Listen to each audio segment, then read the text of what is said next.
Hello guys, welcome. Collective reading tayo ngayon. So tingnan natin kung kaninong energy to, okay? Be open-minded po, hindi po halos lahat makaresonate, kaya piliin nyo na lamang. And thank you nga po pala sa mga nag-subscribe. Lalo na po sa mga bumabalik. Marami pong salamat.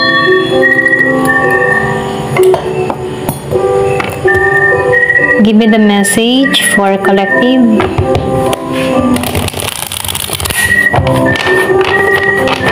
Kaninong energy to, okay? Give me the message for collective. Kaninong energy to? Give me the message for collective. Kaninong energy to?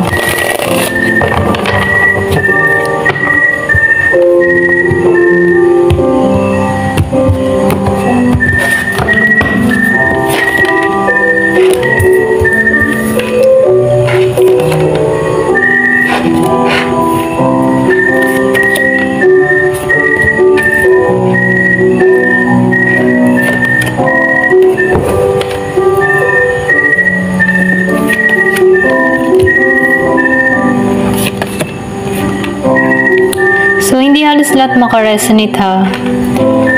Kasi nakikitaan ko dito, meron ditong taong may pinagdadaanan. Okay? Excuse me po. Yung bang tipo na meron tong mga kinakaharap na pagsubok. Kumbaga, nangyari to last year pa. Okay? Na kung saan nadadala pa rin niya ngayong taon na to. Okay? Meron siya mga pinagdadaanan dito, lalo na sa pera. Kumbaga itong tao na to, para siyang malungkot yung emotion niya dito. Kumbaga pumasok ang taon na meron siyang dinadala na mabigat. Okay, mabigat. Pwedeng nakaramdam to ng yung bang tipo naramdaman niya dito na naloko siya. Okay, pwedeng na-scam tong tao na to, or pwedeng ang bigat lang ng energy. Okay. So, hindi halos lahat makaresonate dito. Meron ako nakikita ditong Taurus, Virgo, and Capricorn. Merong Pisces, Scorpio. Meron din ako nakikita ditong Gemini, Aquarius, and Libra, Aries, Leo, Sagittarius. Yung iba sa inyo nakikitaan ko dito, merong nag-away. Kumbaga, meron ditong pag-aaway, meron ditong hindi nagpapansinan, okay? Dahil sa usaping pera, okay? Pwedeng meron nagkagulo, or meron ditong panluloko na ginawa, okay? Lalo sa usaping pera. So, piliin nyo, hindi halos lahat. So, nakikita ko dito, na-stress tong tao na to, okay? Pero ganun pa man, sinasabihan ka dito, huwag ka mag-alala, okay? Kung meron kang mga pinagdadaanan, lalo na sa ganitong sitwasyon, okay? Sinasabihan ka dito na tanggalan mo, okay, yung pag-iisip ng mga negatibo, kasi ito yung unang taon na kailangan panatilihin mong positibo yung mindset mo. Kumbaga, aralin mo na maging positive kahit mahirap ang sitwasyon na kinakaharap mo. Ikaw din yung tutulong sa sarili mo, okay? Ikaw din yung mag-i-encourage sa sarili mo na kailangan lumaban, okay? Although, meron ka dito mga nararanasang kabiguan pagdating sa usaping pera, pwedeng meron ditong nalugi, nawala ng trabaho, or something na usaping pera, pero sinasabihan ka dito, huwag kang susuko, kasi nakikitaan ko dito, meron ditong pagbabago na mangyayari, okay? Kasi na-feel ko dito, kahit meron kang yung pera nawawala, pero yung pamilya andyan pa okay? Kumbaga, magtuon ka dito sa family mo na sumusuporta sa'yo, na nag-i-encourage sa'yo, nagbibigay ng lakas ng loob sa'yo, okay? Para makaraos. Kasi nakikitaan ko dito, makakaraos ka, okay? Kumbaga, sinasabihan ka dito na wag mong stressin yung sarili mo, okay? Magpahinga ka, okay? Kumbaga, hayaan mo na tong nawala sa'yo, okay? At bumangon ka, okay? Kumbaga, kung meron kang perang nawala sa buhay mo, okay? Kung nakaranas ka ng scam, okay? Nitong December. So, sinasabihan ka dito, or kahit hindi December, or last year, or itong 2024, sinasabihan ka dito, makakabangon kang muli, okay? Ito lang yung mensahe.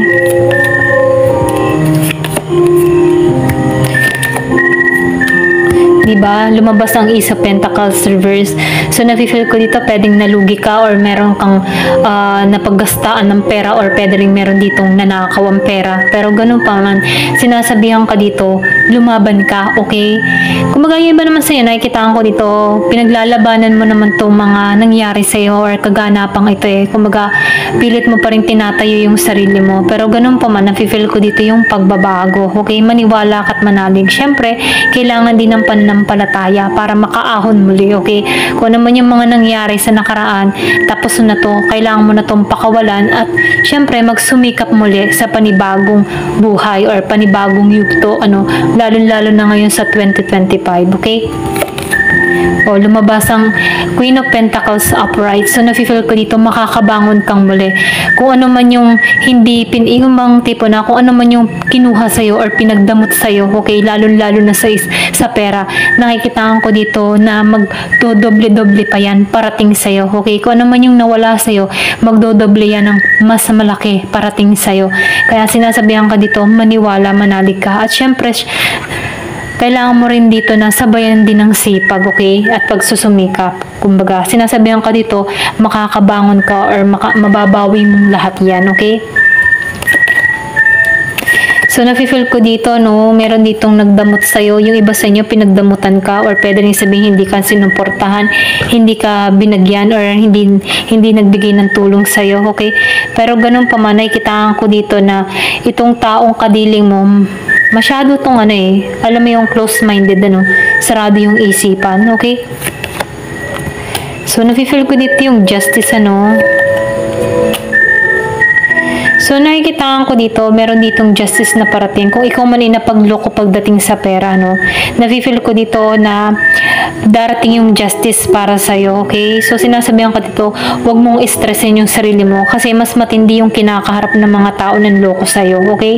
Ito lang yung mensahe, kasi hindi niya ito maaalisan, okay? Itong 10 of Swords, hindi niya ito maaalisan, dala-dala niya ito habang panahon, okay? Kasi nakikitaan ko dito, pwedeng bad karma yung dumating sa tao na to, kumbaga walang kasiyahan, hindi niya maalis-alisan to, okay? Kasi itong tao na to, nakikitaan ko dito na alam mo yung tipo, yung iba sa inyo, pwedeng tao mo rin to na pinagdamutan ka, hindi ka binigyan ng pera or hindi nagsusuporta sa'yo, okay? So, nakikitaan ko dito na sinasabihan ka dito, manalig at manampalataya ka. Yung iba sa inyo, malakas naman yung faith, malakas yung pananampalataya, okay? Kasi itong taong nakadiling mo, okay, kung maging katrabaho, kaanak o asawa o ano pa man yan, na nagbigay ng pasakat sa'yo, lalo na sa usaping pera, okay, may panlulokong ginawa dito, nakikitaan ko dito na ito kasing tao nito, wala tong mabuting gawa, okay? Kumbaga sinasabihan ka dito, magtuon ka sa sarili mong pag-unlad. Hayaan mo tong tao nito kasi meron tong sariling karma na kanyang anong tawag ito? Yung kanyang sasapitin, okay? So, mainam, sinasabihan ka dito, hanapin mo yung balance mo. Ikaw na lang dito ang magbigay ng kalawakan. Kumbaga, lawakan mo na lamang yung pangunawa mo dito sa tao nito. Hayaan mo si Universe, si God, yung kumilos para sa'yo. Kumbaga, huwag mong stressin yung sarili mo, lalo-lalo na kung yung pinag-i-stressan mo, wala agad sagot na makukuha ka dito, okay? Kumbaga, tinuturoan ka dito na isa walang bahala mo itong mga nangyayari sa'yo at magsumikap ka muli para sa sarili mo kasi parating ka muli dito, okay? Sa Queen of Pentacles. Ayan, ito lang yung nakikita ko dito. So, tingnan natin dito sa card na to,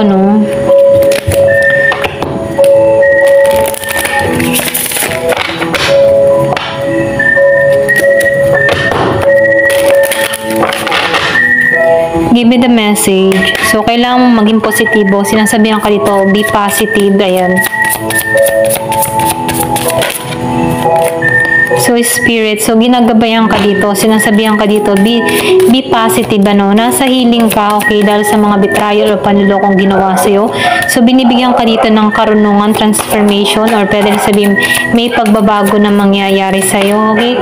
So, growth. So, nafe-feel ko dito nalalago ka. Kaya huwag kang mawawalan ng pag-asa, May paglagong parating sa'yo, okay? So, mag-self-love ka. Ito yung mensahe sa'yo. Mahalin mo yung sarili mo. Alagaan mo yung sarili mo. Ayan, ingatan mo yung sarili mo. Sundin mo yung yung intuition mo, sundin mo yung kutob mo, okay? Kasi malakas yung iyong pakaramdam.